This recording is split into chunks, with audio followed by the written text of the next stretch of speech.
വിവാഹത്തിന് പ്രായശ്ചിത്തം ചെയ്യുകയായിരുന്നു സെൽവകുമാർ. ഇണചേർന്നിരുന്ന 2 നായ്ക്കളിൽ ഒന്നിനെ സെൽവകുമാർ അടിച്ചുകൊന്നു. അടുത്ത നാൾ മുതൽ രോഗബാധിതനായി.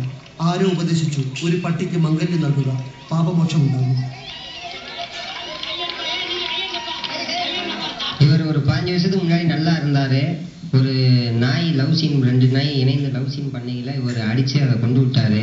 அதுக்கடுத்து கை கால் விளங்காம ஒரு ஆயிட்டாரு. அதுக்கடுத்து பல பரிகாரங்கள் என்னென்னமோ பண்ணி பார்த்தாரு. பல ஆஸ்பத்திரி பல இதுகளுக்கு போனாரு. இன்னும் ஒன்றும் அந்த குணமாகலை. அதுக்கடுத்து சில கிராமத்து முன்னோர்களும் மற்றும் ஜோசியர்களும் சொன்னதை வச்சு இப்போ நாய்க்கு இவருக்கும் கல்யாணம் பண்ணி வச்சா இது நிறைவேறும், நல்லா இருப்பாரு அப்படின்னு சொல்கிறாங்க. ஒரு ஐவீகம் சொல்கிறாங்க. அதனால் இந்த இதை நாங்கள் நடத்தியிருக்கோம். ഇത് നിവേദ്യം എന്നത് തെളിയുന്നു. സെൽവന്റെയും സെൽവിയുടെയും വിവാഹം മറ്റാർക്കും ഇഷ്ടപ്പെട്ടില്ലെങ്കിലും കുട്ടികൾക്ക് ഉത്സവമായി. ആരെ കൂടുതൽ സ്നേഹിക്കണമെന്ന മത്സരമായിരുന്നു കുട്ടികൾ തമ്മിൽ. ആചാരങ്ങളുടെ ഭാഗമായി ഒട്ടേറെ കാര്യങ്ങളും സുഹൃത്തുക്കൾ നടത്തി.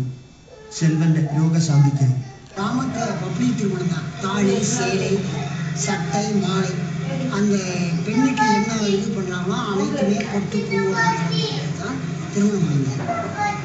அதுக்கப்புறம் சாப்பாடு 10 பேருக்கு ഒരു 20 പേർക്ക് അന്നദാനം നടത്തി. വിവാഹത്തിന് വധുവിൻ്റെ ബന്ധുക്കളുണ്ടായിട്ടില്ല. വധു എന്തായാലും വലിയ പിണക്കം കാണിച്ചില്ല. വരൻ സന്തുഷ്ടനുമാണ്. இப்போ நான் சொல்லிக்கிறேன், நீ சொல்லியிருக்காது இல்லை, நான் சொல்லுவோம் கேட்குறது, நீ சொல்லியிருக்காது இல்லை, தடை இல்லாட்டா பல பிரிங்க சில பிரிங்க நான் தடை இருக்காங்க.